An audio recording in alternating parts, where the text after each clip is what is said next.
돌봄과 관련한 뭐 디지털 기술과 관련해서는 여러 이해관계자들이 얽혀 있고 여러 각도에서 얘기가 많이 되어 있고, 저도 예전에 이제 어떤 세계 노동조합 총연맹인가 제 약자를 까먹었는데 벌써 한 3, 4년 됐나 봐요. 거기서 이제 기술의 변화와 노동의 미래, 특히 이제 돌봄 분야에서 어떤 일이 벌어지고 있는지 아시아의 경험에 대해서 한번 좀 살펴봐 달라고 해서, 그때 여러 이제 문헌들, 그리고 우리 많은 분들을 만난 건 아니지만 우리 노동조합, 사회서비스 관련된 노동조합 우리나라 분들 만나 뵙고 얘기를 했었는데요. 그때만 해도 사실 막 그 요즘처럼 막 챗 GPT 해가지고 막 생성형 AI가 막 정말 막 이렇게 많이 활용되고 뭐 조만간 무슨 일이 크게 일어날 것처럼 이런 분위기가 아니었거든요. 제가 그거를 한번 봐달라고 요청받고 문헌들을 막 찾아봤을 때만 해도 정말 별로 사례도 별로 없고, 우리나라도 그때 막 국가 차원에서, 정부 차원에서 이 돌봄 로봇, 돌봄 영역에서의 기술을 좀 발전시켜야 되겠다는 프로젝트를 막 시작하던 단계였더라고요. 저도 몰랐었는데, 이게 이제 우리는 항상 이렇게 산업부 차원에서 뭔가 이렇게 경제 활성화 차원에서 막 하잖아요. 그래서 이미 우리나라도 하고 있었고, 그때 이제 제가 그때부터 아마 이 문제에 대해서 관심을 좀 갖게 됐었던 것 같아요. 돌봄은 사람이 하는 일이라고 생각을 해서 기술하고는 전혀 상관이 없고, 그리고 모든 일자리가 사라져도 마지막으로 남을 일자리는 사람을 돌보는 일자리라고 우리 보통 생각할 수 있잖아요. 아이를 돌보는 일도 그렇고 어르신을 돌보는 일도 그렇고, 특히 이제 아이를 돌보는 일은 언어의 문제가 있으니까 이거는 절대 다른 사람에게, 아니 로봇에게 말을 하지 못하는, 아니면은 심지어 외국인, 우리는 이제 한국말이라는 보편적인 이제 언어를 쓰지 않으니까 외국인 노동자도 사용하기 어렵고, 그래서 정말 누군가 사람이 하지 않고는 대체 인력을, 대체 기술이든 뭐든 도입하기 어려운 부분이 돌봄이 아닐까라는 생각을 사실 했었는데, 요즘 보면은 사실 많은 부분 대체는 아니지만 많은 영향을 받는 거는 맞을 것 같다 라는 말도, 왜 대화도 되잖아요. 생성형 AI 걔네들이랑 대화, 물론 이제 이것도 하지만 말로 요즘엔 왜 되게 또 잘 음성인식을 굉장히 잘하잖아요. 그래서 그때 그럴 때마다 이거 정말 말도, 그냥 애들 말도 가르치겠는데 이제는 기술로, 그런 생각이 들 때도 많았습니다. 그래서 오늘 이제 말씀드릴 내용은 그때 이제 제가 발전시켰던 그런 문제의식, 그리고 이제 최근에 들어서 또 근데 그렇게 많이 이 연구가 진행된 것 같지는 않아요. 이 노동의 관점에서는 특히 특히 노동자에게 어떤 영향을 미칠 것인가에 관련된 연구는 많이 없어서 그다지 뭐 이렇게, 그리고 이렇게 영향을 미칠 만큼 막 기술이 침투된 상황, 많이 활용되고 있는 상황은 또 아닌 것 같다라는 그 전 세계적인 이제 학자들의 진단도 그런 것 같은데, 조금씩 이제 연구가 나오고 있긴 합니다. 그래서 제가 좀 찾아본 그런 연구들을 바탕으로 해서 오늘 이제 앞부분에는 이제 현재 이제 우리나라의 그 돌봄 정책의 방향, 그리고 현재 이슈, 전반적인 이제 문제, 돌봄이라는 것을 어떻게 보아야 되는가, 우리가 볼 필요가 있는가, 왜 노동력이 자꾸 돌봄을 하는 사람이 왜 저출산도 그런 것의 결과잖아요. 돌봄을 안 하려고 하는 청년 세대, 특히 이제 여성들이 주로 돌봄에서 빠져나가고자 하는 그런 게 이제 반영된 거고, 우리는 이제 지금 중고령 여성들이 많이 돌봄 시장에 노동력으로 참여하고 있지만, 유럽이나 뭐 일본이나 이런 나라에서는 돌봄 인력의 부족 현상이 상당히 좀 심각하거든요. 이제 그런 맥락에서 왜 이제 이런 문제가 이제 발생했는가, 이 돌봄이라는 것의 특징이 뭔지 이를 좀 먼저 살펴보고, 뒷부분에 이제 현재 돌봄 관련한 기술, 특히 플랫폼하고 플랫폼도 이제 기술이라고 하지 않을 수는 있지만 돌봄과 관련된 중요한 이제 디지털 기술이잖아요. 구인구직 사이트라고 하는 그 플랫폼에서 그 플랫폼이 이제 그 돌봄 일자리에 어떤 영향을 미치는가, 그리고 그 디지털 전반적인 기술, 돌봄 로봇이 일자리에 어떤 영향, 근로 환경에 어떤 영향을 미칠 것 같은지 몇몇 안 되는 연구지만 한번 같이 고민하는 시간을 갖도록 해보겠습니다. 먼저 전반적인 이제 우리나라의 그 돌봄 정책, 돌봄이라고도 하고 사회 서비스라고도 하는 이 돌봄 정책은 뭐 어느 정도 이제 현장에 계시니까 다들 아시겠지만 다른 나라에 비해서는 우리는 사실 굉장히 보편적이죠. 보편적이라는 것은 보험, 사회보장 제도로서 어떤 특정 조건을 만족하면 접근이 가능한 접근의 보편성, 이용자 측면에서의 접근의 보편성이 있다라는 측면에서 이제 보편적이긴 하지만 사실 알고 보면은 국가 경쟁력 강화, 경제 성장, 일자리 목표라는 일자리 창출이라는 목표를 정부가 이제 내세운 게 좀 사실이긴 합니다. 고용 정책, 경제 정책의 일환으로 생산적 복지, 그렇죠? 가난한 사람한테 취약계층한테 그냥 돈 주지 않겠다. 일한다는 나중에 장차 노동시장에 나가서 일자리를 갖겠다라는 것을 전제로 하고 국가가 돈을 쓰겠다. 그런 차원에서 이제 저소득층이 노동시장에 들어가도록, 아니면 취약한 경력단절 여성 같은 그런 집단들이 노동시장에 들어가도록 돌봄 서비스를 제공하겠다. 먼저 이제 취약계층부터 시작해서 점차 보편적으로 이렇게 가게 된 거죠.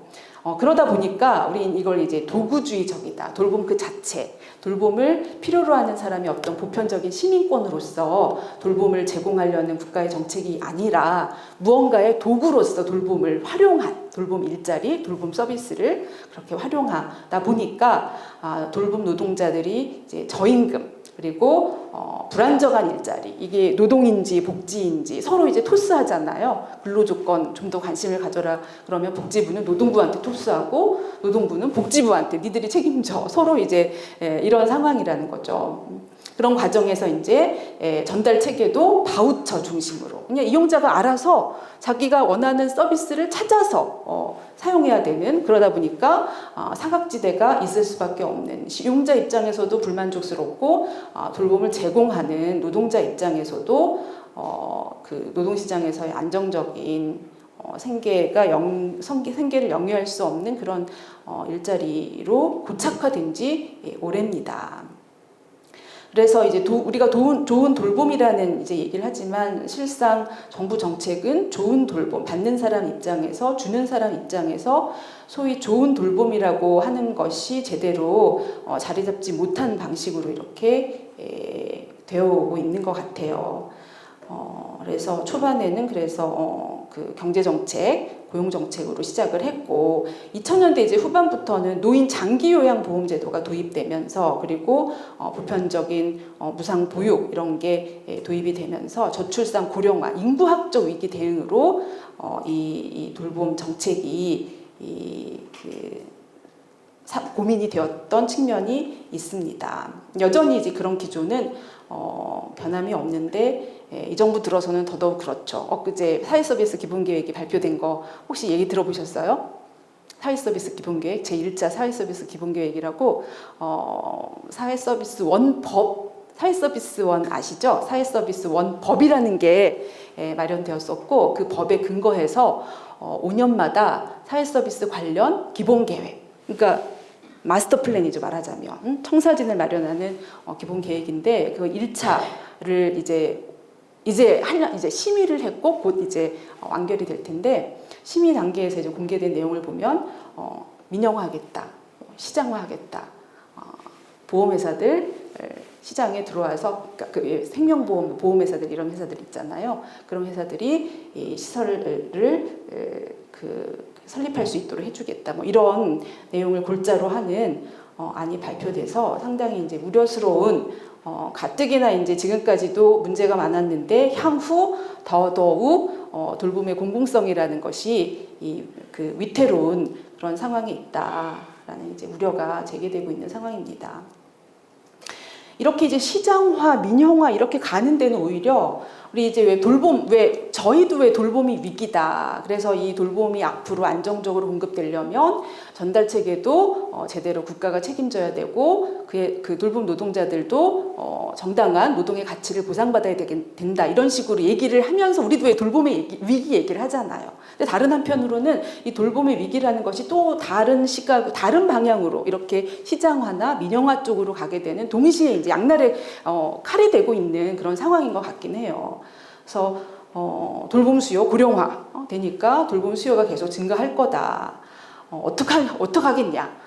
돈이 부족하니까 국가 재정으로 계속 조달할 수 없으니까 노동을 대체할 기술을 발전시키던가 아니면 이렇게 사회보험의 지속 가능성 이게 위태로우니까 자부담을 확대한다던가 뭐 이런 식으로 이제 가는 방향도 또 있는 거죠. 이 돌봄 위기라는 게 계속 이제 위기라고 하는 게 반드시 꼭 긍정적인, 그러니까 위기라고 하면서 우리는 좋은 쪽으로 빨리 정부 정책을 입안하는 사람들이 좀 더 국가 책임을 강화하고 뭐 이런 식으로 가길 원하는데 그 반대 방향으로 가는데도 동원되고 있다라는 생각이 요즘은 사실 좀 들고 있습니다.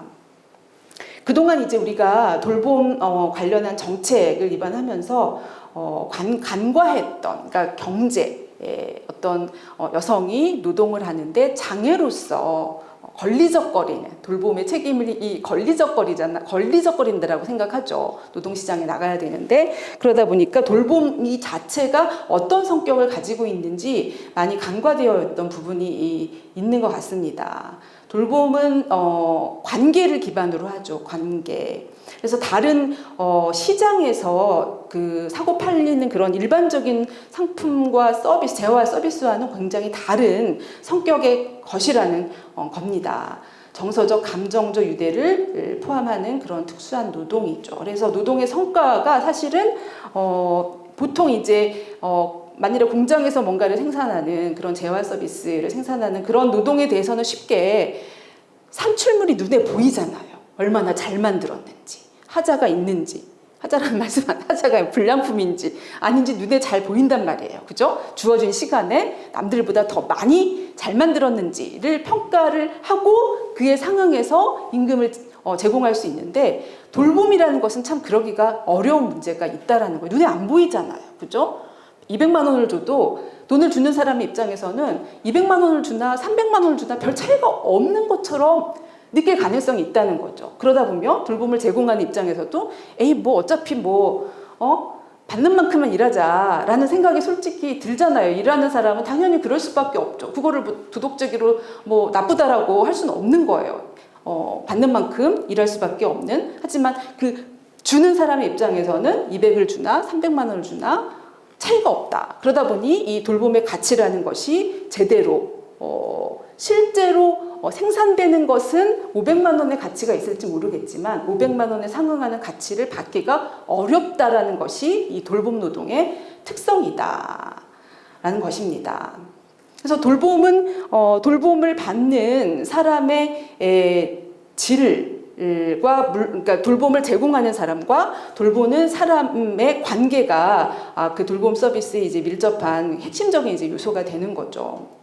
특히 이제 관계에 기반하기 때문에 돌봄을 필요로 하는 사람의 욕구를 잘 알아차리는 게 이게 좋은 자질. 보통 이제 그 사람의 그 노동자로서의 능력이나 성과를 판단하는 핵심적인 그 요소인데 이 좋은 자질, 이 좋은 마음, 얼마나 그 캐치를 잘하느냐 이런 거는 능력으로 평가되지가 않아요. 눈에 보이지가 않는다라는 거죠. 어디서 자격증을 받을 수도 없어요. 이런 걸 가지고. 그렇기 때문에 그냥 누구나 할 수 있는 단순 노동으로 인식되는 경향이 있다. 객관적으로 측정 가능하지 않다라는 이유로 전문적이지 않다. 그래서 참 이걸 자격증을 준다고 해도 이게 숙련을 제대로 단계별로 구분하기도 어렵고 그런 이제 노동의 특성을 가지고 있어서 중고령 여성이 그냥 집에 있는 것보다는 나와서 일하는 것이 낫지 않을까라는 이제 경제학적 용어로는 이제 유보임금이라 그러거든요. 그렇죠? 유보임금이 이 낮은 중고령 여성들이 그냥 하는 일 일로 같이 절하를 하면서 이 일자리가 나쁜 일자리로 고착화 되고 있는 상황입니다. 그래서 이 일자리는 정당한 비용과 자원이 투입되어야 하는 활동으로 보지를 않죠.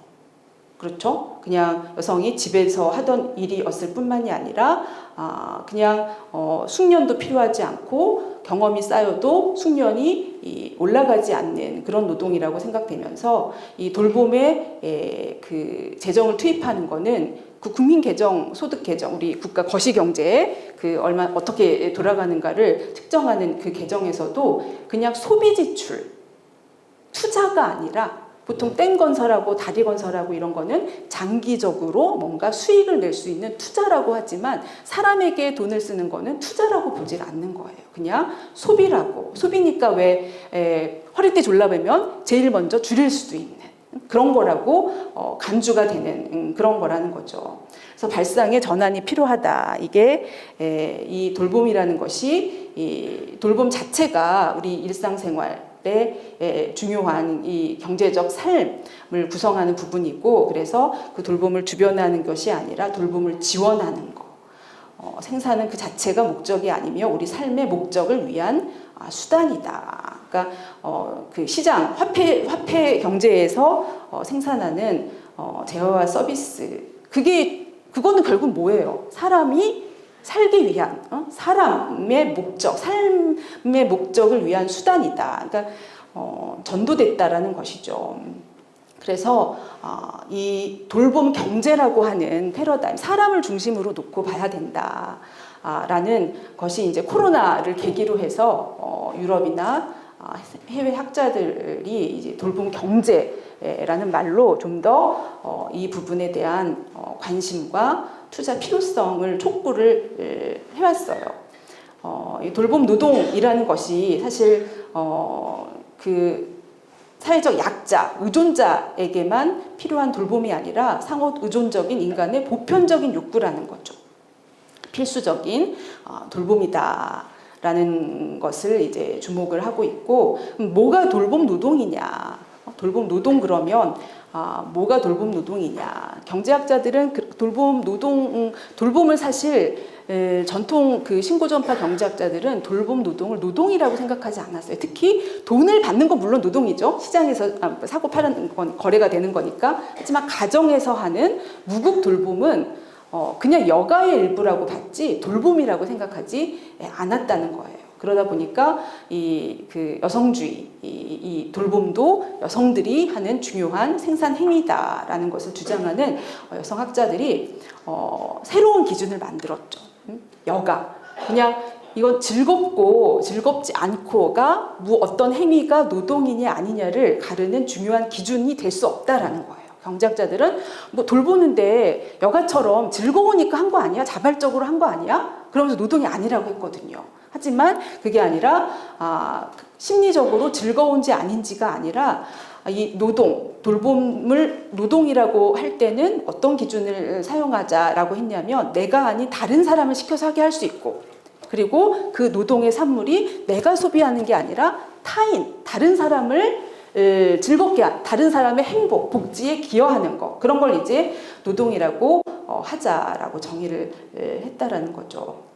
그래서 돌봄 노동은 인간의 역량을 유지하고 발전시키는 데 기여한다. 그래서 보통 이제 인적 자본, 그래서 학교 다니고 뭐 교육 훈련 받고 이런 것만 돌봄이 아니라 인간의 역량에 기여하는 협소한 의미의 돌봄 그 투자 행위가 아니라 전반적인 장기적인 그러니까 뭐 시장에서 그 사람이 얼마나 돈을 버느냐 그것으로 성과를 측정하는 것이 아니라 그것만이 성과가 아니라 사회 전반에 걸친 온전히 측정할 수 없는 그 혜택이 내가 돌보지만 돌봄을 받는 사람이나 돌봄을 하는 사람에게만 국한되는 것이 아니라 옆 사람, 우리 이웃, 사회 전체 그리고 장기적으로 미치는 그러한 이제 혜택이다라는 거예요. 그래서 이 돌봄 노동의 중요한 특성이 바로 이겁니다. 돌봄 노동의 사적 가치.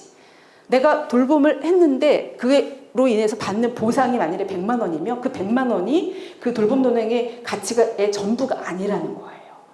왜냐하면 100만 원을 넘어서는 다른 그것을 초과하는 가치가 다른 이제 사회 전반에 퍼져 있는데 돌봄을 한 사람들은 그 사회 전반에 퍼져 있는 파급 효과를 미친 그 가치를 다 회수할 여러 가지 이유로 회수하기가 어렵기 때문에 그 괴리가 존재한다라는 거죠. 노동은 그래서 돌봄을 통해서이긴 한데 돌봄이라는 행위를 통해서 노동은 생산이 되는 생산 요소다. 근데 우리는 기본적으로 이 경제라고 했을 때 경제에서 생산되는 거는 보통 우리가 시장에서 생산되는 재화 서비스라고 할 때 뭘 가지고 우리가 그 재화 서비스를 생산한다고 하나요? 보통 3대 요소가 있어요. 경제학에서는. 투입하는 거. 뭘 투입? 자본, 토지, 노동, 토지, 자본. 그 3대 요소라고 하거든요. 근데 그 중에 토지랑 자본은 생산되는 거. 그걸 생산하기 위해서 뭔가 이렇게 또 투입해야 된다라고 하지만 노동은 생산할 필요 없는, 그러니까 생산되지 않는 거라고 그렇게 경제학 교과서에 써 있더라고요. 그냥 떨어지는 거예요. 그러니까 가정에서 그냥 누군가 부모가 아이를 낳아서 그냥 떨어져서 학교에 보내고 취업하고 기업들이 고용해서 뭐 이렇게 하는 걸로 생산한다. 근데 그게 아니라는 거죠. 노동도 생산되는 부모뿐만이 아니라 여러 공동체가 국가가 여러 투입, 노동, 토지, 자본 똑같이 투입해서 생산되는 생산 요소다. 그러므로 감가상각이 있죠. 감가상각이 뭔지 아시죠? 달아 없어지는 거, 마모되는 거. 쓰다 보면 우리 아프잖아요. 그것도 감가상각. 노동도 감가상각이 일어나는 생산 요소고 감가상각이 일어나다 못해 끝나는 더 이상 이제 노동시장에서 생산 가능 인구로서 기능하지 못할 때도 있죠. 그죠? 근데 자본은 예를 들어 공장의 기계는 더 이상 생산에 투입하지 못하면 없애버릴 수 있어요. 폐기 처분해버릴 수 있잖아요. 하지만 노동이라는 사람은 다르지 않습니까? 폐기 처분할 수가 없잖아요. 생산 가능 인구 예를 들어 그냥 한 64세다. 은퇴 연령을 65세라고 치면 65세 지나서도 계속 유지 보수를 해줘야 되는 것이 바로 이 노동의 특수성이다. 그런 것을 이제 감안해서 이제 플래닝을 해야 된다는 거죠. 사람을 생산하는 과정, 노동에 투입하고 나서 폐기 처분할 수 없을 때 노후를 어떻게 돌볼 것이냐까지가 이 돌봄 경제에서 이 인간을 어떻게 생산하고 그리고 유지 보수할 것인가. 그것이 바로 이제 돌봄 경제 패러다임으로 이게 가져가야 되는 부분이라고 생각을 합니다. 그래서 가족뿐만이 아니라 공동체, 시장, 국가 등 광범위한 차원에서 노동과 자원을 결합해서 인간을 생산하고 유지하는 경제다. 그래서 단순히 그냥 무급 돌봄 노동, 유급 돌봄 노동만을 의미하는 건 아니에요. 돌봄 경제라고 했을 때. 거기는 물론 돈도 많이 쓰잖아요. 아빠가 밖에 나가서 일해서 돈 벌어와서 자식 먹여 살리는 거. 이것도 돌봄이에요, 사실.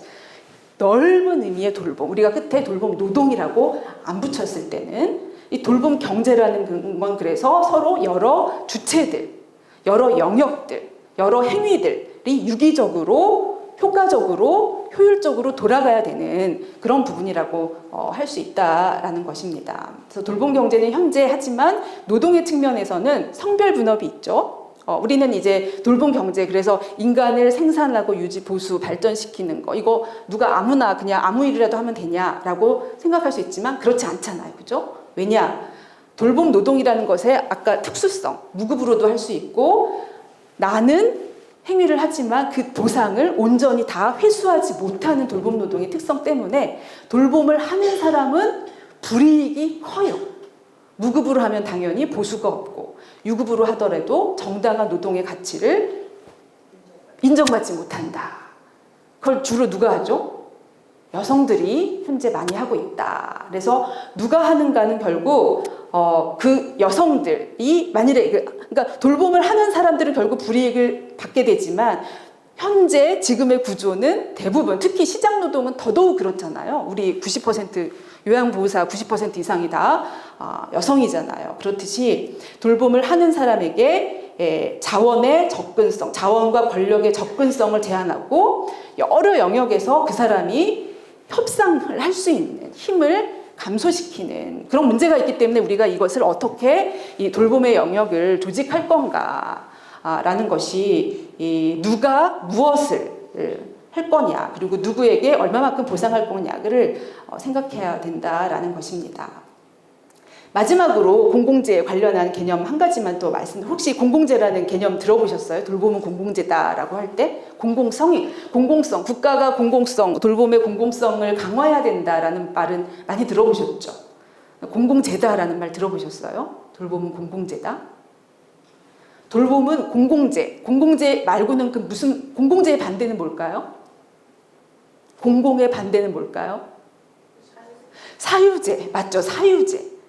사유재는 뭐예요? 이런 거. 그렇죠. 내가 돈 주고 사잖아요. 그럼 이 물 내가 마시죠. 내가 1,000원 주고 샀으면 1,000원어치의 편익이 온전히 다 나한테 온다. 이게 바로 사유재예요. 공공재는 아까 말씀드렸듯이 돌봄처럼 내가 했지만 그 편익이 전부 다 나에게 오지 않는 거. 파급 효과가 있는 거. 개념화, 아까 제가 말씀드릴 거를 공공재라는 개념으로 다시 정리해 드리는 거예요. 그래서 생산도 시장에서 생산되는 것도 꼭 이거는 이제 사유재지만 시장 영역에서 생산되는 재화 서비스도 공공재적인 특성이 있는 게 있어요. 근데 돌봄도 이제 마찬가지라는 거죠. 그래서 이 돌봄이 공공재이기 때문에 나타나는 문제는 뭐냐? 돌봄을 하는 사람의 동기를 그러니까 그 사람으로 하여금 돌봄을 하게 할 수가 없다라는 거. 특히 현대 사회에서는. 왜냐하면 그 사람 하는 사람에게 보상이 제대로 오지 않잖아요, 그죠? 돌봄을 한다 하더라도 내게 돌아올지 그 수익률. 그러니까 뭐 경제학적 용어로 수익률을 했지만 보상이라고 할 때 내가 집에서 가정에서든 시장에서든 온 마음을 다해서 자식을 키우고 돌봄 대상자에게 내가 온 정성을 다해서 키워줘도 제대로 된 보상이 반드시 돌아오리라는 보장이 없다는 거죠. 정성껏 다 해도 어느 순간 틀어져서 아마 그런 경험도 있으실 거예요. 그죠? 서운하고 배신당한 것 같고 그런 것도 뭐 집에서 애 키우는 거는 또 더할 나위 없잖아요. 그죠? 키워놔도 나중에 얘가 나한테 용돈이라도 줄지 지 앞가림이라도 잘하면 다행이고 요즘에는 이제 그런 세상이잖아요. 네? 그런 이제 특성 때문에 사실 이 돌봄 위기가 심화되었다라고 이제 하는 것이 이제 낸시 폴브레라는 경제학자가 돌봄은 공공재다라고 하는 거예요. 내가 해도 호혜, 돌아오는 거, 보상 이런 게 불확실하기 때문에 안 한다는 거죠, 점차. 그래서 필요한 사람은 있는데 사회적으로 필요한 사람은 있는데 사회적으로 적정한 수준에서 이 돌봄이 제공되지 못하는 상황. 이것이 이제 돌봄이 공공재이기 때문에 본질적으로 나타나는 돌봄의 위기가 있다라는 겁니다. 이런 상황에서 여러 가지 이제 자본주의가 확대되고 또 이제 복지국가도 오늘은 이제 길게 말씀드릴 수 없지만 복지국가 우리가 이제 여러 사회적 위험에 대응하기 위해서 발전시켜온 이 복지국가도 사실상 이 돌봄의 위기에 제대로 된 대응을 못하고 오히려 더 돌봄의 위기를 심화시켰다라고 해요. 이제 그런 배경에서 어떻게 하면 이 점차 이 돌봄의 부족, 돌봄의 공백을 있을 텐데 그것을 어떻게 메울 수 있을까? 혜성같이 등장한 게 이제 바로 이 디지털 기술이라는 거죠. 여기에 이제 가능성이 있을까? 이 미래가 있을까? 기대를 하는 것 같아요. 정부도 그렇고 그리고 나이 들어가는 사실 우리 스스로도 그렇고 제가 아까 연구했을 때 노동조합 이제 관계자들도 만났을 때 이제 저한테 이제 그 용역을 발주한 그 국제 노동조합 총연맹은 노동조합이 어떻게 대응하고 있는지 어떻게 인식하고 있는지 조직화된 이 노동자들이 이 기술이 이 돌봄에 미칠 영향에 어떤 대응을 할 준비, 어떤 문제의식을 가지고 있는지가 이제 주요 관심이었어요. 그래서 이제 저도 그걸 물어봤는데 별로 이제 관심과 아직 이제 이게 피부로 와닿지 않는 이제 문제인 거예요. 피부로 와닿지 않는 문제이기 때문에 별로 뭘 해야 될지 모르겠고 하지만 지금은 괜찮지만 왜 시간이 지나면 지금도 저출생 뭐 고령한데 10년, 20년 뒤면 더 그럴 것이고 그러면 돌볼 사람은 더 없을 것 같고 그러면 어쩔 수 없이 이거 받아들여야 되지 않나? 라는 이제 그런 생각을 그냥 개별적으로 뭐 이렇게 뭐 설문조사를 하신 건 아니지만 그렇게 이제 말씀을 하시는 것 같아요. 그래서 사실 이 부분이 사실 이제 어떻게 이제 기술이 진짜 발전할지는 잘 모르겠지만 우리가 이제 확실하게 현실적으로 와닿지도 않지만 막연한 기대, 막연한 이제 우려 내지는 기대가 있는 상황인 것 같다. 대충 특히 이제 인력 부족, 인구 노령화가 심화되는 가운데 기술이 어떤 변화를 가져올까? 직업을 일반적으로 꼭 돌봄 부분은 아니지만 일반적으로 이제 디지털 이제 전환과 관련해서 일자리를 만들 거냐, 아니면 대체할 거냐? 이게 이제 큰 구도잖아요, 그죠? 특히 이제 돌봄과 관련해서는 그러면 기술이라고 하니까 또 기술을 만드는 어떤 인력들을 또 만들 수 있을 것인가, 아니면 전통적으로 여성들이 많이 했던 이런 돌봄인데 여성들의 일자리를 대체할 거냐, 이거 똑같이 이제 문제 제기할 수 있다라는 거죠. 어떤 이제 기술 영역인가에 따라서 이제 다를 수 있는데 국가랑 시장 모두 이 돌봄에 관련된 이 기술 전환, 디지털 기술에 관심이 있는 건 사실입니다. 국가의 입장에서는 골치죠, 사실, 그죠? 이 고령화라는 게 굉장히 특히 이제 재정 문제 관련해서 골치기 때문에 재정 효율성을 어떻게 확보할 건가, 재정 효율성을 이 재정 문제를 좀 해결할 수 있을 거로 기대를 하는 것 같아요. 시장에서는 또 당연히 이 부분에 관심이 많겠죠. 이게 블루 오션인 거죠, 시장. 막 열렸잖아요. 그죠? 빨리 이거 돌봄 로봇 이제 개발해가지고 시장 선점해서 팔아야겠다. 그런 측면에서 이제 많은 기업들이 개발에 이제 앞장서고 있는 상황입니다. 저는 오늘 그래서 이제 여러 가지 이제 이 분야에 관련 관점이 있어요. 특히 이제 문헌들을 찾아보면 윤리에 관련된 게 압도적으로 많아요. 사람이 그 AI나 로봇으로부터 돌봄을 받는 거, 이것을 윤리적으로 어떻게 볼 건가에 관련된 논문이 압도적으로 많고, 이 노동과 관련된 논문은 거의 뭐 사례 연구는 고사하고 기본적인 어떤 철학적인 차원에서건 뭐건 고용 관계에서도 뭐건 거의 논문이 없기 때문에 오늘은 우리 이제 종사자들이 참여하시는 강의라서 제가 노동자의 관점에서 논의되고 있는 점들만 같이 한번 살펴보도록 하겠습니다.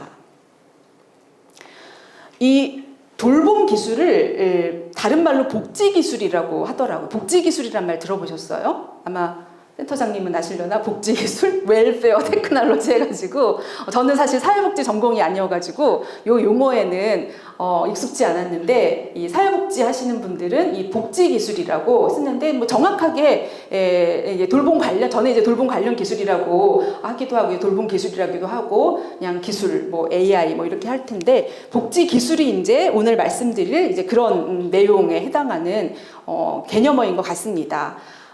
이 모든 나라에서 다 복지 기술이라는 말을 쓰는 것 같지는 않아요. 그러니까 요것을 전부 또 복지 기술이라는 걸로 대표하진 않는데, 이제 그 스웨덴 같은 북부 3인주의 국가들 이런 데서 이제 복지 기술이라는 단어를 이제 웰페어라는 말을 쓰는 거죠. 단순히 이제 보조, 밑에 이제 영미권, 영국 이런 데서는 그냥 인간의 노동을 보조하는 인간의 그러니까 노인이나 돌봄을 필요로 하는 사람이나 돌봄을 하는 사람을 보조하는 것 정도로 약간 축소하는데, 이제 이 복지 정책이 발달한 스웨덴 이런 데서는 복지 기술이라고 해서 단순히 기술뿐만이 아니라 시스템, 기술과 관련해서 기술을 중심으로 이 복지 시스템 전반을 어떻게 재구조할 건가, 전달 체계부터 해가지고 서비스 관리하는 것까지 굉장히 폭넓은 의미로 쓴다고 합니다. 그러니까 단순히 로봇 그 자체가 아니라는, 로봇 하나가 아니라는 거죠.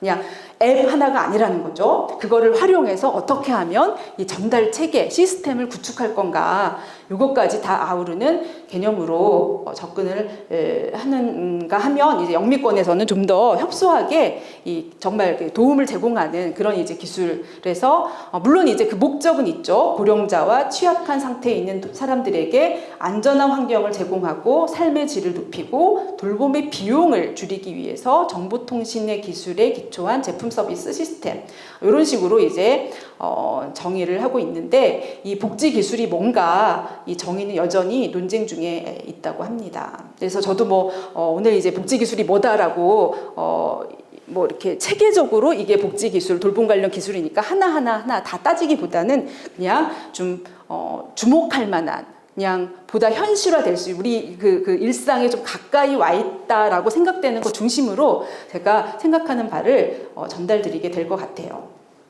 그래서 이 복지 기술과 관련해서 이렇게 요런 종류들이 있다라는 게 있어서 참고하시라고 써놨는데, 이제 통신 지원 관련해서 커뮤니케이션을 지원하는 거죠.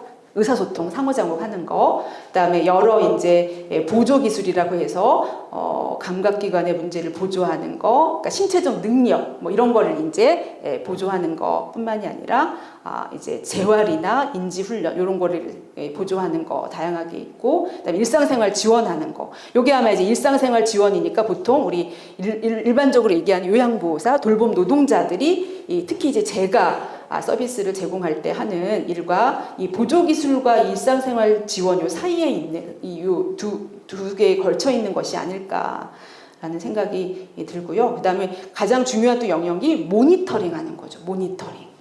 원격 진료, 원격 의료, 원격 돌봄이기도 하고 하여튼 감시 감독하는 거. 꼭 질병뿐만이 아니라 이용자들의 움직임을 모니터링 한다든가 이런 것도 이제 중요한 영역이고, 재활하는 거, 그다음에 즐거움, 이제 소셜 오락, 사회적 감정적 지원, 그러니까 여가와 즐거움, 그다음 동반자 역할을 해주는 거, 효도리 뭐 이런 거 있잖아요. 그런 것들이 현재 이제 다양하게 이런 식으로 이제 구분할 수 있다라는 것이고요. 그래서 해외 이제 논문들을 보면 다양한 수준의 기술이 다양한 수준에서 개발되고 상업화되고 있다. 그래서 크게 이렇게 이제 구분을 하더라고요. 무선 센서, 그다음에 텔레케어, 스마트홈, 소셜 로봇, 그리고 이제 돌봄 로봇, 이렇게 5가지 영역으로 보통 이제 나누는데, 무선 센서는 이제 센서, 이렇게 우리 센서 아시죠? 이렇게 차고 몸에 두르고 있으면 이건 이제 비교적 흔하게 사용되고 있다고 해요. 이렇게 두르고 있으면 감지해서 만일에 오랜 시간 동안 이제 움직이지 않고 있다. 그러면 그 노인 어르신한테 이제 주로 독거 노인 혼자 살고 계신데 뭔 일 있나 보다. 아니면 갑자기 막 갑자기 급격한 움직임이 있으면 뭔가 낙상이 있었나 보다. 이런 걸 이제 감지하는데 활용하는, 이게 이제 굉장히 가장 이 현재 돌봄 기술 중에서는 흔하게 사용되고 있다라고 하고요. 텔레케어, 요건 이제 시설 돌봄에서 이제 광범위하게 사용되고 있는데, 그러니까 뭐 스마트폰, 뭐 태블릿 이런 걸로 소통하는 거. 뭐 이제 기록을 이제 뭐 그런 걸로, 그러니까 환자 데이터를 가지고 서로 소통한다거나 뭐 이런 거 이제 텔레케어라고 하고요. 스마트홈은 이제 집에다가 이제 설치하는 거예요. 센서를 이제 몸이 아니라 이제 곳곳에 이제 설치해가지고 움직임을 감지하는 거, 주로 이제 위험이 있는지 없는지를 감시하는 거죠. 그래서 실시간으로 그 데이터가 어딘가로 전송이 돼서 그 집에 뭐 문제가 있으면 바로 돌봄 종사자들이, 돌봄 노동자들이 그 집에 가서 위기 대응을 할 수 있게끔 그런 식으로 이제 스마트홈을 구축하고 있다고 합니다.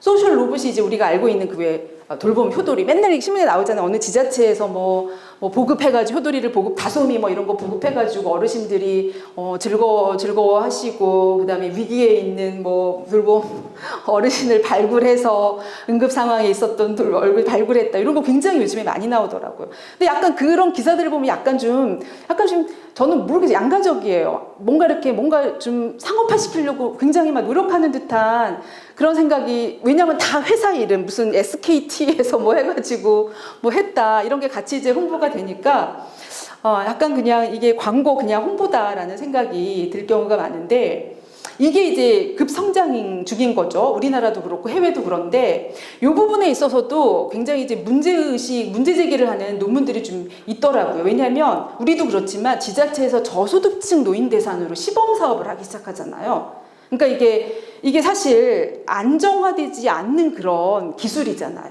근데 일종의 이제 이것이 얼마나 제대로 작동하고 상용화가 될 수 있는 거를 시험하기 위해서 무상으로 저소득층, 취약계층한테 먼저 보급해서 이 하는 것의 이 어떤 도덕성?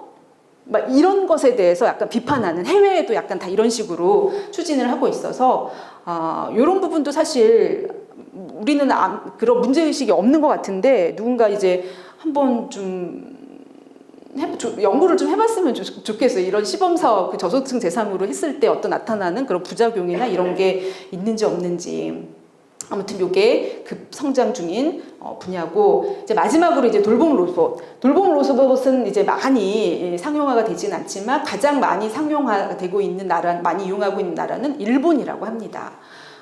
일본은 참 특이한 나라더라고요. 그때 왜 아시아 국가에서 제가 일본하고 싱가포르하고 한국이랑 이렇게 했었는데, 일본은 연구를 해보니까 그 문헌을 보니까 일본은 굉장히 아톰 아시죠? 아톰 아세요? 어렸을 때 그 만화 캐릭터? 그게 이유가 있었더라고요. 일본이 전후에, 그러니까 제2차 세계대전 이후에 노동력이 많이 부족하니까 일본은 그때부터 굉장히 자동화, 로봇, 기술을 노동을 대체하는 기술을 굉장히 발전시켰어요. 근데 일본의 특징은 다른 나라랑 달리 이 기계를 말하자면 기계를 의인화를 시켰다는 거예요. 사람의 형상. 이게 그 사람들의 그 신토이즘이라고 해서 뭐죠? 신사 예배하는. 그게 약간 일본들은 거기에 이제 혼이 담겨 있다라는 어떤 그런 종교적인 그런 신념이 있어가지고, 기계를 의인화한 것에 대해서 크게 저항이 없었다라고 해요.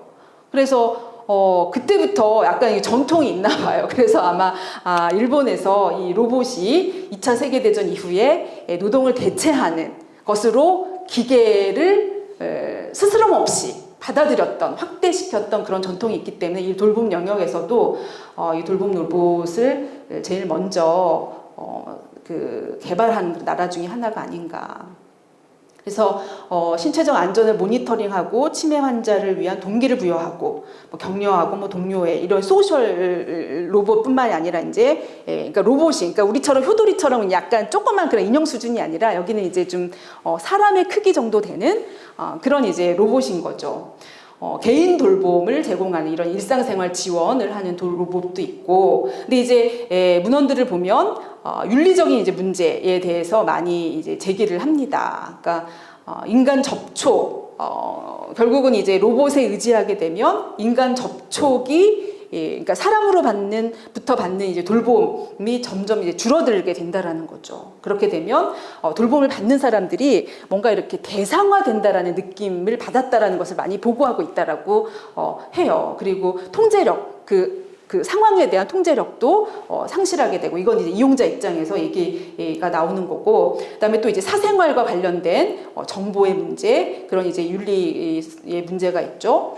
그리고 개인의 자유를 좀 침해당하는 거, 그다음에 로봇이나 이제 유아화, 이거는 뭐냐면 이제 아이처럼 취급되는 그런 상황에 처하게 된다는 거죠. 로봇이. 그러니까 뭔가 이렇게 1대1로 어른과 어른으로서의 이 상호작용, 돌봄 제공자와 돌봄 대상자가 어른과 어른이잖아요. 어쨌거나. 근데 성인과 성인으로서의 상호작용이 아니라 로봇이 돌봄을 제공하는 이 과정에 뭔가 노인이 아이처럼 취급당하는, 아이처럼 위치되는, 주체성을 상실당하는 그런 식의 이제 경험을 하게 되는 가능성이 크다라는 이제 우려들을 이제 많이 그러니까 제기가 되고 있으니까, 그러니까 이거는 좀 부정적인 이제 측면이죠. 하지만 이제 긍정적인 측면이 이제 독립성, 그러니까 어디 시설에 그러니까 시설에 가는 시간을 지연하는 그런 이제 긍정적인 영향도 있다. 하지만 상용화에는 상당한 시간이 요구될 거다라는 것이 이제 대부분의 문헌들에서 이제 얘기되는 내용이었습니다. 그래서 몇 가지 이제 사진들, 요런 이제 이 일본 이런 이제 인형처럼 인형처럼 생긴 것도 있고, 이게 이제 안아주는 리프팅 해주는 대표적인 로봇이고, 좀 더 복잡하게 생긴 로봇에서부터 굉장히 이제 다양한 형태, 다양한 기능을 가진 로봇들이 좀 있긴 하다라는 것입니다. 그래서 먼저 이제 플랫폼 얘기를 하고, 그 다음에 이제 돌봄 로봇과 관련된 이제 말씀을 드릴게요. 이제 플랫폼도 중요한 이제 디지털 기술이기 때문에 선생님들도 아마 다 앱 사용하실 거예요. 그죠? 플랫폼. 요즘에는 장기요양보험 통해서 하더라도 다 이 스마트 장기요양 앱을 사용하니까 하실 텐데,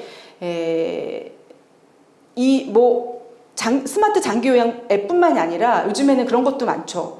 그 직업 중개소 역할을 하는 매칭해주는 그런 앱을 많이 사용할 텐데, 그래서 플랫폼은 전통적인 방식의 어떤 일자리, 구인 구직을 대체하는 그런 이제 사이트죠. 그래서 여러 가지가 있는데, 특히 이제 제가 이 케어 네이션 앱이라는 것을 최근에 제가 아픈 적 입원을 할 일이 있어가지고 케어 네이션 앱을 통해서 이제 간병인을 구했어요. 그래서 이제 알게 됐는데 굉장히 이제 독특한 방식이더라고요. 저는 이때 처음 알고, 이렇게까지 발전했어? 한 5년 정도 된 앱이라고 하는데, 단순히 이제 앱이 아니라 그냥 회사에, 잘 나가는 회사예요. 최근에 이제, 저출산 고령유사위원회에서 뭐 돌봄 시장의 민영화, 뭐 시장 활성화 이렇게 하면서 그 골자는 뭐였냐면, 이런 민간 시장에 이런 앱을 활성화시키겠다. 이런 앱을 통한, 매칭을 활성화시키겠다. 라는 거요. 그런 취지로 하는 거였는데, 그때도 오셨더라고요. 이 케어 네이션, 그 대표가. 그래서 굉장히 좀, 성장하는, 안정적으로 성장하는 이제 앱인 것 같은데, 가격 입찰 방식이었어요. 혹시 아세요? 케어 네이션 앱? 전혀 모르세요? 처음 들어보세요? 돌봄 종사자들이, 그러니까 내가 이제 필요로 하는, 나 몇 날, 언제부터 언제까지 어떤 수술을 할 거야. 그래서 이렇게 올리면 입찰을 해요. 입찰 뭔지 아시죠? 나 어떤 경력이 있는데 얼마에 할 수 있어. 이렇게 짜자자자 한 6분인가가 올리셨어요. 그럼 그 중에 내가 고르는 거예요. 그러니까 여러 가지 조건. 뭐 반드시 뭐 가격을 위주로 고르는 사람도 있을 거고, 그분의 자격을 위주로 고른, 경험을 위주로 고른 적도 있을 거고, 고르시는 분도 있을 거고, 뭐 이런 방식이더라고요. 그래서 굉장히 신세계다라고 생각을 했습니다. 하여튼 요런 앱이 많아진다. 근데 이제 지금 정부도 요런 앱을 통해서 활성화시키려고 하는 이제 측면이 있는 것 같다. 라는 이제 얘기입니다. 그래서 정부의 돌봄 기술 정책에 하에서 이제 요런 것들이 진행되고 있는데, 돌봄 노동자가 부족하다라는 것은 이제 앞서 말씀드렸고, 공공재정에 대한 부담이 있다. 이미 장기요양보험은 적자 상태인 거죠. 그래서 이런 이제 그 국가적인 어떤 거시 경제적인 상황뿐만이 아니라 전반적으로 돌봄 정책을 어떤 식으로 가져가려고 하냐면, 이게 이제 그 재정 부담하고 맞물리고, 어르신들의 어떤 돌봄 수요, 돌봄에 대한 요구의 방향도 좀 약간 좀 바뀌는 측면하고 맞아 떨어져서 이렇게 이루어지는 것 같은데, 이 에이징 인 플레이스라고 해서, 우리는 이제 지역사회 통합 돌봄이라고 들어보셨을 거예요. 지역사회 통합 돌봄으로 이제 가자라고 하자는 거잖아요. 어르신들이 가능한 오래 집에서 머무시다가 되도록 늦게 시설이나 요양원에 가서 마지막을 보내시도록 그렇게 하겠다라는 건데, 이게 말하자면 시설 돌봄이 굉장히 비싸다. 우리뿐만이 아니라 싱가포르도 그렇고 일본도 그렇고 시설 돌봄이 비싸다라는 인식이 있는 거예요. 그래서 가급적 가정에서 오래 머물도록 해야 되는데, 가정에서 오래 머물도록 하는 데 있어서, 그러면 이제 가족 누군가 있거나 아니면 다른 방식으로 해야 되잖아요. 그 다른 방식이 바로 이 디지털 기술하고 접목시키는 거죠. 그러니까 스마트홈, 센서를 달아서 그 노인들이 위기 상태에 있는지 없는지 파악을 해서 위기가 있을 때 바로 파견하는 방식으로, 이렇게 지역사회에 돌봄 노동자들을 곳곳에 배치해서 안정적으로 지금처럼 제가의 몇 시간씩 일정 시간 보내는 방식도 있지만, 그것만으로는 안 되잖아요. 기본적으로 24시간 집에 계시는데 밤에 혼자 계시게 할 수는 없잖아요. 혼자 독거노인 같은 경우는 이제 그럴 때 모니터링하는 그런 장치가 이제 필요한데, 이제 그런 거를 기술과 접목하는 이제 그런 아이디어고, 특히 이제 싱가포르이 이 영역에 있어서는 굉장히 이제 앞장서 있다라고 합니다. 스마트 네이션 뭐 그래가지고 꼭 이 돌봄뿐만이 아니라 뭐 굉장히 싱가포르는 작은 나라잖아요. 거의 뭐 도시 사이즈 정도 되는 작은 나라인데, 그래서 이제 전체적으로 뭔가 이렇게 인프라를 기술 위주로 이렇게 뿌렸는지 모르겠지만, 하여튼 싱가포르의 그런 돌봄과 관련된 그 방향에 대해서 굉장히 이제 우려가, 뒤에서 이제 말씀드리겠지만 우려가 있다라고 이제 지적을 하고 있습니다.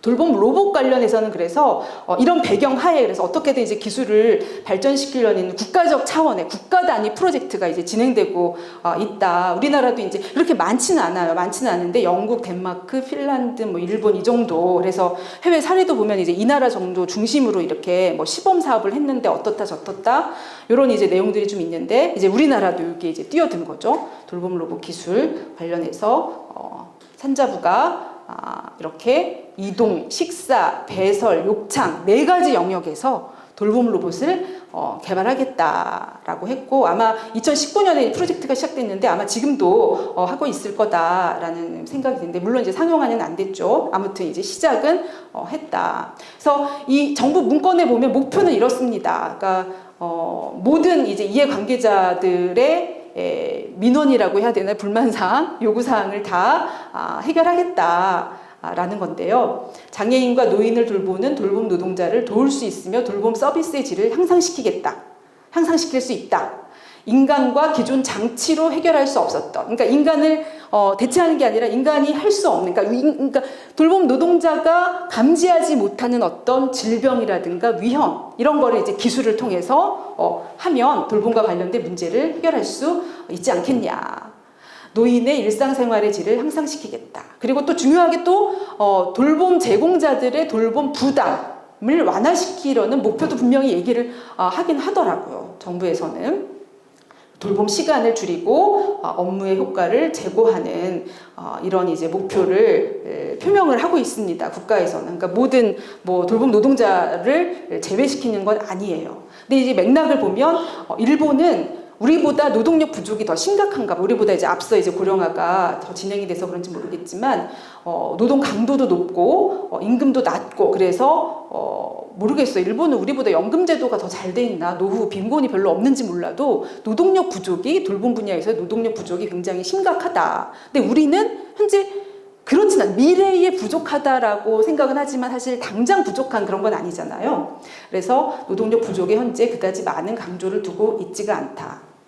그래서 이런 영역에 한다는 거고요. 그다음에 스마트 돌봄 스페이스가 이제 이런 식인 거예요. 어떤 공간에 이렇게 이제 말하자면 이제 스마트 홈처럼 요양원 전체를 스마트 기술을 장착해서 보조하는 그런 인간의 노동을 보조하거나 대체하겠다 그런 얘기죠. 그래서 일본도 훨씬 우리보다 앞서서 여러 가지 돌봄 관련한 기술을 마련했고 최근 들어서 이제 계속 추가로 하고 있다라는 그런 얘기입니다. 그래서 일자리랑 노동 환경에 어떤 영향을 미치느냐. 어떤 영향을 미치고 있다는 경험적 증거는 아직 없어요. 그건 기술의 침투율이 낮기 때문이다라는 건데 먼저 이제 플랫폼 관련해서 말씀을 드리면 플랫폼은 긍정적인 측면도 있죠. 이제 보편적으로 꼭 돌봄 관련 앱만은 아니지만 거래 비용을 감소시킬 수 있으니까 효율성이 향상돼서 근로자들이 말하자면 쉽게 일자리를 얻어서 수익을 창출하는 데 도움이 된다. 자유롭게 자기가 원하는 근로 조건에 맞는 일자리를 선택할 수 있는 권리가 좀 더 확보가 된다. 그리고 일자리 간의 공백을 제거해서 일할 수 있는 시간을 그러니까 쉬지 않고 계속 일자리 연계할 수 있는 그런 가능성이 있다라는 이제 긍정적인 측면이 있지 않겠냐라고 이제 말씀들을 하시더라고요. 하지만 부정적인 측면도 또 있죠. 노동 강도, 감정 노동. 그러니까 왜 평가하잖아요. 별 몇 개 뭐 이런 식으로 평가하니까 감정 노동이 오히려 이제 높아질 수도 있고 그다음에 플랫폼 앱의 관리자가 또 그냥 손 놓고 있는 건 아니에요. 그 근로자들의 시간표를 다 관리하면서 어떻게 시간을 최대한 말하자면 근로자들의 말하자면 근로조건 선택, 근무 시간대 선택의 권리를 제한하는 거죠. 그죠? 인력이 부족한 상황에서는 앱을 관리하는 사람이 일종의 직접 고용한 고용주도 아니면서 직접 고용한 사람처럼 일해라 이 시간에 일할 수 있겠냐라는 요구를 하는 경우가 많습니다. 이 앱의 가장 부정적인 측면은 바로 이건 것 같아요. 개인적으로 돌봄 수요와 공급 계획을 조직하도록 하는 거죠. 그래서 제가 아까 말씀드린 지금 정부가 추진하고 있는 돌봄 시장을 활성화시키는데 앱을 좀 더 활용하겠다. 민간 시장을 활용한다는 거 결국 이런 플랫폼 앱을 통해서 하겠다는 거거든요. 개인적으로 알아서 필요할 때 조달하라라는 거죠. 그렇게 하다 보면 이제 정부의 이 공공 전달 체계를 통해서 수요와 공급을 매칭하는 이런 이제 역할을 방기하는 그런 이제 부작용이 있을 것 같고요. 정부가 이제 노골적으로 하는 얘기가 꼭 직접 고용할 필요가 있겠냐 이런 얘기를 해요. 직접 고용하지 않아도 뭐 그냥 우리는 이제 비공식 노동자라고 하잖아요, 그죠? 직접 고용하지 않아도 독립 사업자 이런 이제 형태로 일하게 하는 것도 나쁘지 않다. 그런 이제 문제가 증가할 수 있다. 라고 이제 저는 보는 거고요. 이용자의 도덕적 해이는 뭐냐면 제가 이제 그 케어네이션 앱을 사용했었을 때, 만났을 때 이제 그분하고 이제 대화를 했을 때 알게 된 얘기였는데 생각지도 못한 얘기여가지고 그럴 수도 있겠구나 했는데, 그러니까 이용자 입장에서도 왜 우리도 돌보기 어려운 분들이 있고 비교적 돌보기 무난한 분들이 계시고 편차가 있잖아요, 그죠? 근데 이제 문제는 그 편차에 상관없이 비용이 똑같이 책정되는 게 또 우리 장기요양보험의 문제잖아요. 그러다 보면 그럼에도 불구하고 이용자 입장에서는 어떻게든 뭐 돌봄을 받을 수 있으니까 지금 이용자 입장에서 좋은 게 지금 우리 장기요양보험인데, 이 앱으로 가면 어떤 일이 벌어지냐면 이용자가 거짓말을 하신대요. 그러니까 나는 중환 환자인데 이러면은 아무도 응찰을 안 할까봐 솔직하게 얘기 안 한다는 거죠. 자기 상태를. 가서 보면은 생각지 않은 더 어려운 환자였는데 어떻게 하겠어요? 여기서 이제 이 돌봄을 하는 사람들의 그 맹점, 거기서 뿌리치고 나올 수가 없잖아요, 그죠? 그 상황에서 어떻게 두고 나옵니까? 그러니까 어쩔 수 없이 그냥 뭐 앱에 그다가 항의하고 이랬다라고는 하지만 뿌리치고 나올 수는 없었다. 라는 거. 그러니까 이용자의 도덕적 해이, 직접 고용 상태가 아니기 때문에 따지고 보면 이 앱의 관리자는 아무 책임이 없는 거잖아요, 사실. 거강꾼인데, 중개자인데. 그래서 이런 문제가 계속 앞으로도 이 플랫폼이라는 것을 통해서 일자리가 중개되었을 경우에 이런 문제가 또 있을 수 있겠다라는 생각이 들었습니다.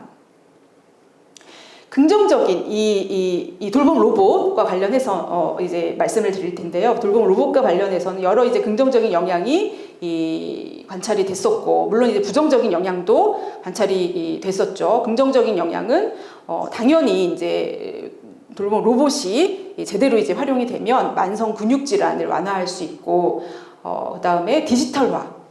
꼭 로봇까지는 아니어도 텔레케어처럼 스마트폰이나 아니면 태블릿 같은 것을 활용하면 이제 일일이 수기로 해야 되는, 그래서 일일이 보고해야 되고 그런 이제 시간과 노력을 절약할 수 있다라는 것이고요. 스마트홈은 그 모니터링을 하는 그런 시간을 절약해 주니까 근로자의 생산성과 돌봄의 질을 향상시켜 주더라라는, 그래서 얼마든지 잘만 이용하면 인간의 노동을 보조하는 그런 역할을 할 수도 있고, 그렇게 하면 이제 노동 부담이 좀 완화되잖아요. 그러면 이게 더 이상 그렇게 힘든 노동이 되지 않으니까 전보다는 더 많은, 심지어는 젊은 연령층의 그 사람들도 돌봄 시장으로 들어오려고 할 수 있을 것이다 라고 이제 진단이 됩니다.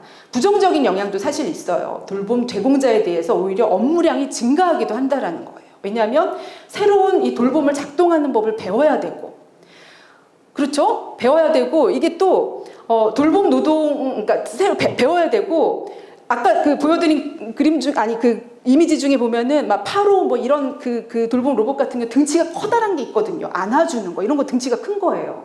그러니까 이동을 시켜야 되는 건 결국 이게 스스로 자동으로 이동하는 뭐 이렇게 로봇이 아니라면 이동해야 되는 건 결국 또 인간 노동이라는 거죠. 그래서 이동을 시켜서 새로 막 셋업을 해서 전원 켜고 막 작동시키고 이런 종류의 새로운 노동이 결국은 또 들어가더라. 그래서 덜어지는 것도 있지만 새로 추가되는 것도 있다라는 것이고, 이게 돌봄 노동의 정의가 탈숙련화 된다라는 거예요. 그러니까 돌봄 노동이, 그러니까 기존에 했던 어떤 씻기고 뭐 먹이고 뭐 그다음에 뭐 이렇게 욕창 방지하기 위해서 이렇게 체위 변경시켜주고 뭐 이런 거를 하면서 결국 대화도 하게 되고 감정적인 접촉, 신체적인 접촉을 하면서 인간적인 유대가 싹트는 건데, 그런 것을 돌봄 로봇이 함으로써 거리가 생기고 하지만 지켜는 봐야 되고, 왜냐하면 이게 제대로 작동을 안 하니까. 그러니까 로봇이 하는 걸 도와주는, 로봇이 인간을 도와주는 게 아니라 인간이 돌봄 로봇을 하는 일을 도와줘야 되는 그런 이제 상황이 돼서 그걸 이제 탈숙련하라는 거 하는 거예요. 그러니까 뭔가 이렇게 지켜보는, 보조하는 역할을 하게 된다라는 그런 얘기죠. 이 라이트라는 사람이, 그래서 이 라이트라는 이분이 일본의 그 돌봄 로봇에 관련된 요거에 대한 연구를 굉장히 많이 해가지고 최근에 찾아보니까 책도 이제 요거 논문들을 정리해서 책으로 내셨더라고요. 이 돌봄 로봇이 일본의 이 돌봄 문제를 못 푼다, 해결하지 못한다라고 거의 단언하는 제목으로 책을 내셨더라고요. 그리고 여기 이 돌봄 노동자 소득 감소라는 건 결국 그래서, 그러니까 결국 하는 일이 없게 되잖아요. 보조하는 일을 하게 되니까 소득이 올라가는 게 아니라 기존의 소득보다 줄어든다라는 거죠. 탈숙련이니까 로봇이 하는 거고 도와주는 거고, 그리고 시설이, 이 로봇은 비쌀 거 아닙니까? 그러니까 아무래도 로봇 자본을 들여오면 자본 들인 만큼 또 뭐 부채가 있게 되면은 회수해야 할 때까지 어디선가 비용을 절감해야 되잖아요. 그럼 결국 어디서 절감하겠냐는 거죠. 인건비에서 절감하려고 할 거다. 그렇게 됐다라는 거예요. 어떤 시설을 관찰한 결과 로봇을 샀는데 결국은 인건비를 절감해서 돌봄 노동자의 소득이 줄어들 거다.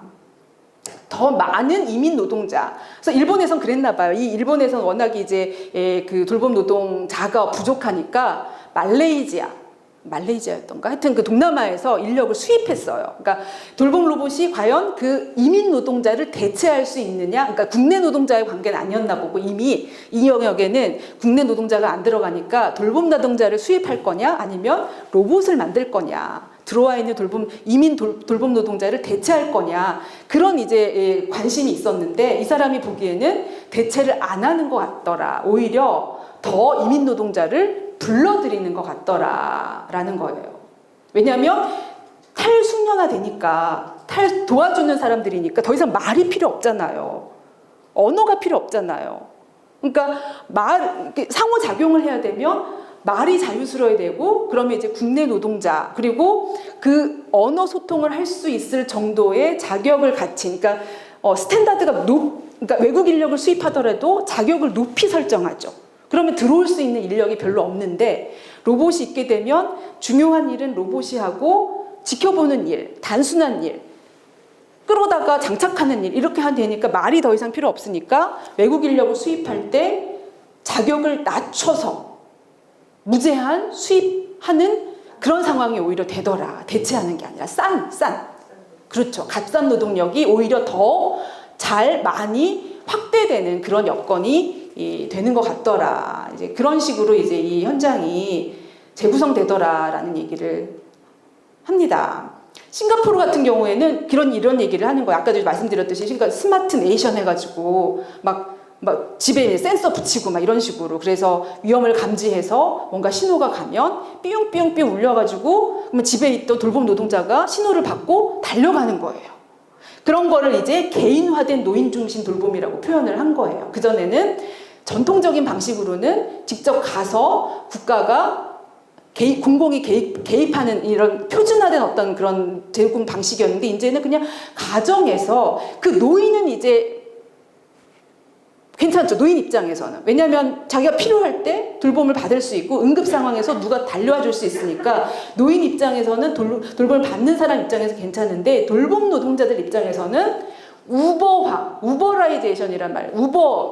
말하자면 우리 카카오 택시가 미국의 우버잖아요. 그것처럼 호출 노동 말하자면 우리나라 말로 하면 호출 노동이네. 호출 노동화.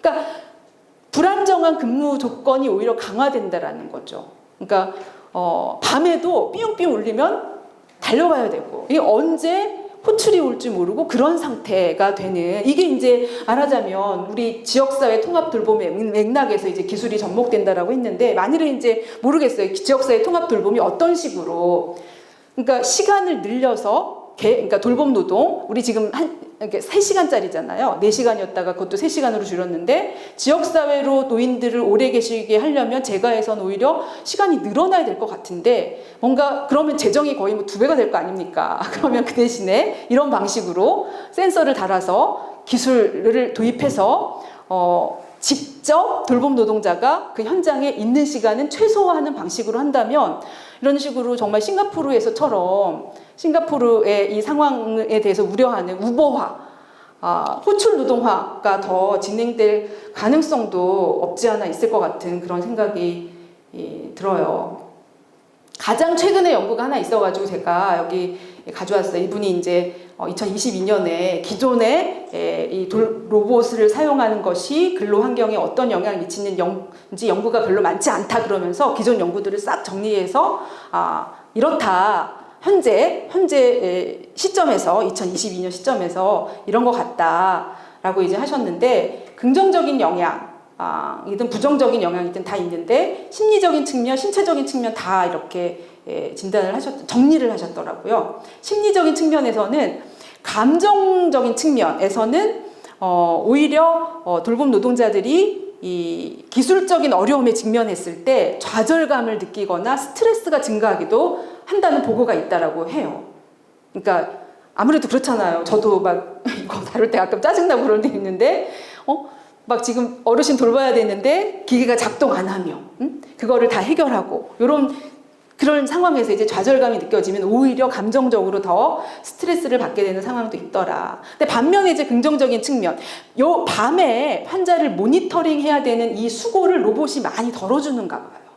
이런 측면은 여러 이제 연구에서 이제 긍정적인 거라고 이제 보고가 되고 있고, 일자리 만족, 일 정체성과 관련해서 이제 그 돌봄 노동자들이 돌봄이 뭐냐를 다시 생각하게 되는 계기가 됐다라고 이제 많이 보고를 하고 있다고 합니다. 이 돌봄이 우리는 전문적으로 하는 거다라고 하는데 이 로봇과 관련해서 이런 로봇 현장에 들어오면서 이 탈숙련화되고 그리고 신체적 접촉 또 이렇게 줄어들고 하면서 돌봄이라는 게 기존에 내가 했던 방식하고 좀 달라진 거잖아요. 그러면서 이 돌봄을 내가 한다는 게 일로서 한다는 게 뭐지? 내가 이게 전문적인 뭔가 이렇게 정말 이 일을 통해서 내가 만족을 얻는다는 게 뭐지? 라는 식의 의문을 제기하는 그래서 이 리컨피규레이션인데 이거 뭘로 번역해야 될지 모르겠는데 아무튼 돌봄이라는 것이 다시 사고되는 그런 이제 경험들을 하고 계시다라는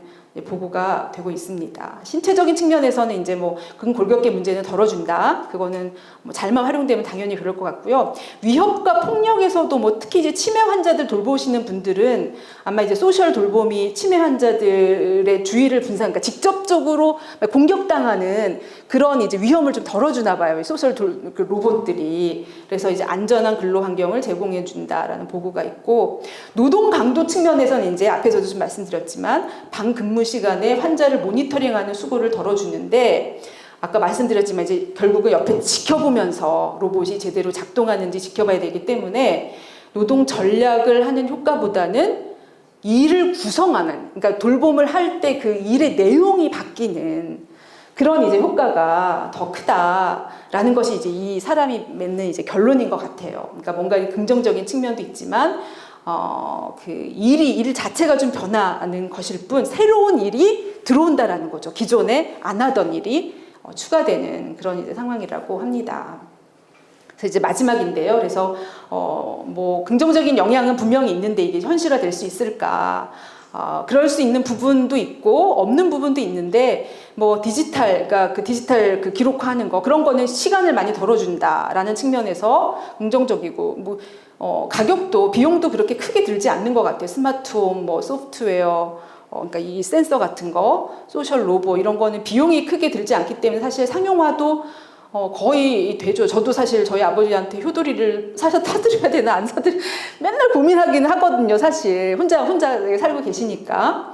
하지만 이제 돌봄 로봇과 관련해서는 아니요. 약간 좀 제약 조건이 많다라는 생각이 드는 거는 여전히 이제 돈 문제죠. 그죠? 앞서 이제 라이트 같은 사람도 이제 결국은 중소규모 시설에서는 특히 비용이 많지 않기 때문에 우리나라는 특히 그렇잖아요. 그죠? 우리나라는 특히 중소규모 시설이 많아서 이 돌봄 로봇을 들여올 수 있겠냐. 가뜩이나 가장 뭐 낮은 수준의 사실 기술, 뭐 전동 침대라든가 뭐 간단한 버전의 어떤 그냥 좀 드는 거, 환자 들어주는 거 이런 것도 지금 못하고 있는 상황인데 그게 되겠냐라는 거. 오히려 이제 큰 병원에서는 가능할지 모르겠지만 안 될 수도 있다.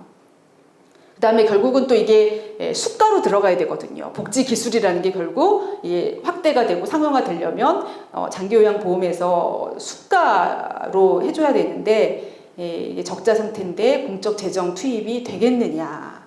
모르죠. 뭐 이렇게 자본, 이렇게 금융자본 이런 사람들이 이제 계속 압박을 넣으면 병원이 이제 커다란 거 만들어 놓고 로봇 들여놓고 그러면서 뭐 수가 해달라 이런 식으로 하면 될지 모르겠지만 그러면 결국 이제 양극화되는 거죠.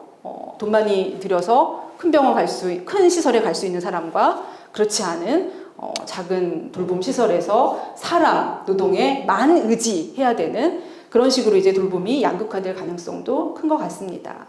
결국은 우리 이제 노동자들이 어떤 기술을 좀 더 상용화 시킬 거냐는 협상력의 문제잖아요. 교섭력. 근데 현재 이제 교섭력이 낮기 때문에 쉽지 않은 그런 상황이다. 특히 시설이 아닌 재가 중심의 돌봄은 사실 답이 없어요. 그죠? 아까처럼 결국은 가정 안에서 시간을 오래 지냈을 때는 정말 답이 없는 것 같고. 근데 그럴 때도 약간 좀 낮은 기술에 꼭 이렇게 뭐 디지털 스마트 기술 아니어도 훨씬 이제 근골격계 질환을 예방할 수 있는 그런 이제 간단한 복지 연구조차도 사실 수가에 안 되는 그런 상황이어서 그런 거를 먼저 사실 수가화하도록 협상을 해야 되는 거죠. 사실 돌봄 로봇 큰 시설이 사용 가능성이 높은 그런 기술보다는.